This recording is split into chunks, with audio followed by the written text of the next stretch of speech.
Sometimes things don't go as planned in life and in knitting. The good thing about when things don't go right in knitting is that you can always start over. Frogging can be a little bit scary, and for those of you who don't know, frogging is just a slang in knitting that means unraveling, undoing your knitting. And it might feel counterproductive, but sometimes that's the best course of action for your project. And knowing when you can still save it or when you should go back to a certain part and finishing that again or completely undoing a project, I think knowing when to do that is what really makes you a next level knitter. So this is the story of one of my recent projects that ended up in the frogging pile. And it took a while to recognize it and a while to actually do it, but it has a happy ending. So I thought I'd walk you through it and tell you about my experience, which it might help you if you're in a similar situation. A few years ago, I received a gift card for yarn. It was a gift card for a knitting store in Maine. And I bought local yarn to make a sweater quantity. I kind of had some idea of which sweaters I could make, but I just got enough that I could make a sweater. I got it, I was really happy with it. So eventually I started knitting with this yarn and I decided to go with a cardigan pattern from Fable Knitwear. Fable Knitwear is a designer I mention all the time because I'm really into her patterns that have a vintage vibe. And the pattern itself was nice, but I had some trouble along the way. The first one is that this yarn, it was more rustic, which means not as processed, and it was not like the fine merino yarn, wool yarn. It was rougher and it was scratchier, which meant it was not as good for something close to the skin. So that kind of already, I was unsure that was a great idea. The pattern itself was really good, but I think I might have chosen one size too small at the time. And it was one of the first cardigans that I made. So I didn't have like a point of reference of how it should fit me or which sizing would look better. And I think it just, as I went, it was not feeling quite right as I tried it on. But I was kind of like trusting the process and just going along with it. And I actually finished most of it when I realized one of the worst things you can realize as a knitter. I didn't have enough yarn. I swore that I had calculated the yards that I had versus the pattern, and I really thought I had enough. But when it came down to it, I couldn't find that last skein of yarn. I was already almost done. I only had to finish the button band and I think maybe a little bit of the end. And I didn't know what to do. I didn't have enough yarn. I ended up kind of looking at it and thinking about it and trying it on, and it was a little shorter than it should have been. I wasn't quite liking the fit. And of course, I didn't have enough for the button band. So at that moment, I had two choices. I could have undo all the work that I had been doing for weeks, maybe even months on it, or try to use different yarn that might work with it that could be like another color that would complement it. I decided to go with a complemented color. I think the idea of undoing that much work after that much time, even though in the back of my brain at several points I was like, this isn't quite working out, I'm not really quite liking this, and I didn't trust my gut. I finished it. I chose this gray yarn that was in my stash. I forget what even it was. It was like left over from something else. And I finished the button band with that.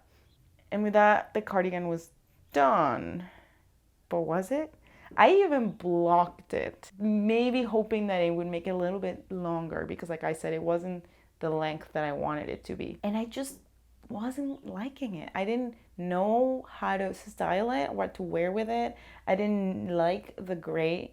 And honestly, I was in denial that this project wasn't working. But when I wore it, it just didn't feel right. It just didn't. And I wasn't convinced. So I did what a lot of people do, I think, in that situation. First, I was in denial. Then I didn't want to think about it. So I shoved it in a drawer or in a bag. And I decided I will deal with it later. I didn't even like it enough to gift it to someone. But then, just one day as I was organizing my yarn stash, I found the missing skein. So it turns out I did have enough yarn all along. I just for some reason misplaced it and lost it. So now I have this finished cardigan, not quite in the right color, not quite in the right size, and one full skein. I thought about going back only on doing the bottom band and maybe the bottom and finish it again with the extra yarn that was missing. But at that point, I had thought about it enough, I had tried it on enough that I knew that there was no saving this cardigan. So I decided to frog it, which I didn't do right away. I once again put it in a bag in a drawer and did not think of it for a few years after that, at least a year. I put it in the back of my brain, but I have made the decision. One day I'm gonna frog it and I'm gonna do something else. And I think it was not until this year when I started making myself not buy yarn and started use my stash that I realized, well, technically this yarn is part of my stash. It just happens to be knit into something. So I started looking for projects that could work better now that I knew what the yarn felt like and what it was like to work with it and how it knit up, and that I was better for something that was not gonna be close to my skin. I've been really into sweater vests lately for some reason. I don't know, it just kind of, I think it feels like making a sweater, but there's no sleeves involved, and somehow that really gets me excited. I found this pattern called Solstice Spencer, and it was very beautiful lace. I like the shape of it, and I could see it in the color that I had, and also as a sweater vest, you know, by default it goes over something, a blouse or a shirt or something. So I thought it was perfect for this yarn, and it didn't use that much yarn. In fact, I knew I was gonna have leftover yarn and maybe I could make some other project with it. Then I had to face that horrible moment where it was time to frog. I basically just went with it. I didn't feel bad anymore about this. It had been enough separation between when I finished the project and when I was actually frogging it that I felt it didn't even feel like all my work anymore. And I'm trying to get in the mentality that undoing work is just as important as doing work. It is part of knitting. It is knitting. Thinking that way helped me get through it, and seeing that on the other side I was gonna have yarn again was kind of what kept me through it. I just kind of went backwards, and I naturally ended up with skeins where I had split the yarn anyway for the pattern, for the sleeves, for example. And it didn't take very long. I was able to do it on a chair. Just wrap the yarn around a chair, back of a chair, so that I could have like the hanks of yarn.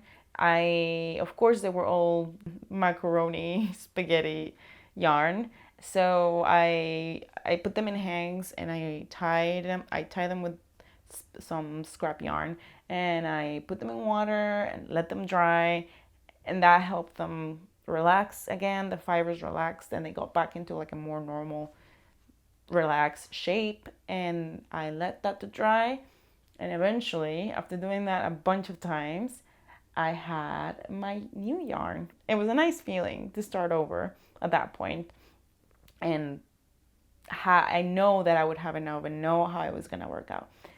The project itself this time around with this new pattern, I still had some issues because I had a hard time getting to the gauge, and I went with really, really small needles and I still wasn't quite exact in the gauge. So to cheat a little bit, I just knit the smallest size because my gauge was a little too big.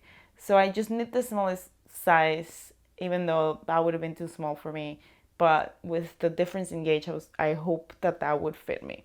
And overall, that worked. In general, this Spencer vest, whatever you call it, is very stretchy because of the type of lace that's worked into it. So I wasn't afraid that it wasn't going to fit me. I was more afraid that it would be too big. But thankfully, it didn't work out that way. I honestly like the way this looks in the end, but I did not enjoy the pattern itself. I don't quite recommend it. It's written in a little kind of weird way. if I was designing it, I would have made it differently. It's not knit in the round, it's knit front and back panels. I don't really like doing that unless it's like a vintage pattern.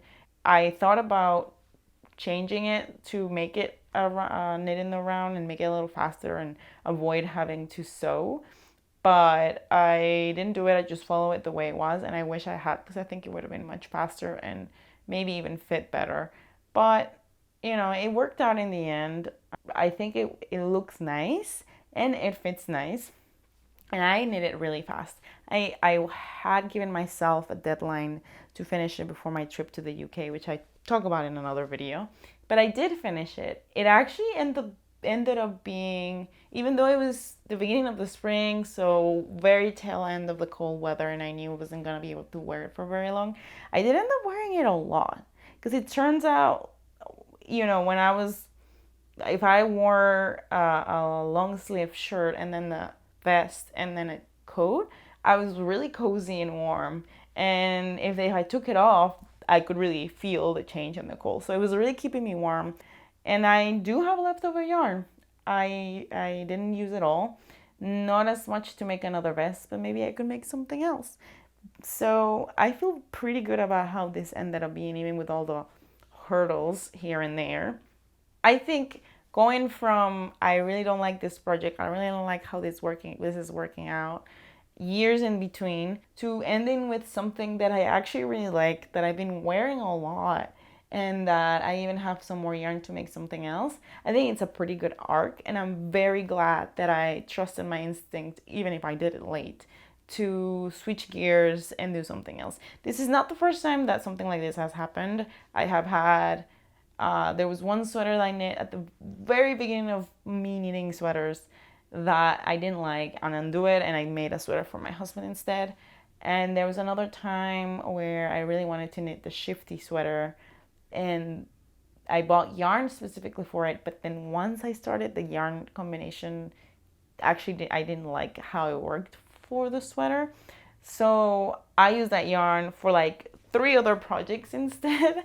And it doesn't mean that I don't still want to make the shifty sweater or the cardigan that I frogged. I actually do like those patterns and I want to make them again. It's just that it wasn't the right yarn combination.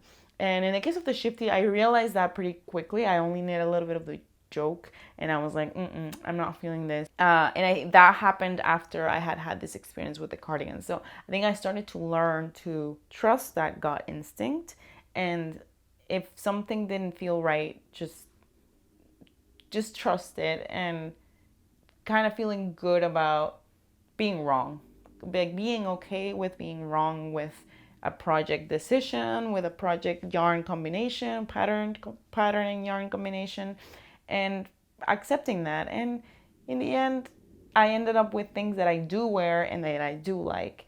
So I guess that's the moral of this story, that frogging is not as bad as it looks. It can lead you to things that are much better than you imagined.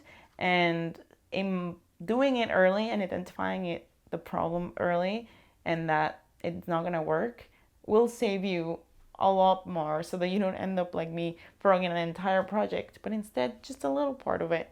That is the story of how I went from a cardigan that I didn't like to a vest that I did like and that I wore a lot. Hopefully this helped someone out there who is feeling insecure about frogging or bad about it. And don't feel bad. Enjoy it even. Enjoy making mistakes and undoing them and fixing them, because that is the power of knitting and making things with your own hands. If you want to hear more about that UK trip that I took and this vest on, you can watch my video for that. And if you're thinking about knitting something this summer that is more breezy and like a nice little knit top, I will have some patterns coming up very soon. So please hit the subscribe button so you can get more videos like this. And happy knitting or frogging!